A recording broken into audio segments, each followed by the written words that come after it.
দুর্গাপুরে শিক্ষার্থীদের মাঝে শিক্ষাবৃত্তি বিতরণ। দুর্গাপুর থেকে তবারক হোসেন খোকনের পাঠানো তথ্যচিত্রে দেখুন বিস্তারিত।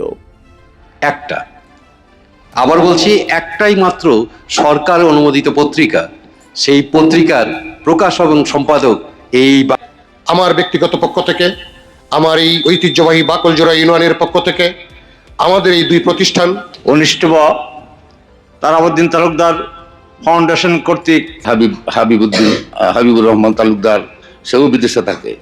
আসান কর্তৃক যে আয়োজিত যে অনুষ্ঠান,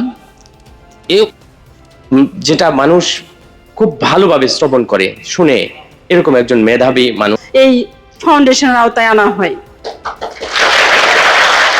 এই গুজুরকোনা থেকে, এই বাকলজোড়া থেকে সারা নেত্রকোনার দুর্গাপুরে তারাবুদ্দিন তালুকদার ফাউন্ডেশনের আয়োজনে মেধাবী শিক্ষার্থীদের মাঝে শিক্ষাবৃত্তি, সনদপত্র ও সম্মাননা পদক প্রদান করা হয়েছে।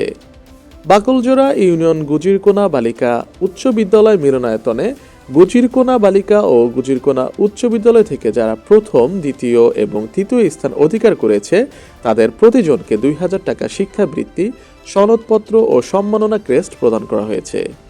টাকার অভাবে যে সকল শিক্ষার্থী পড়াশোনা করতে পারছে না এবং শিক্ষার্থীদের ভালো ফলাফল করার উৎসাহ যোগানোর জন্য এই সহায়তা অব্যাহত থাকবে বলে জানিয়েছে ফাউন্ডেশনটির চেয়ারম্যান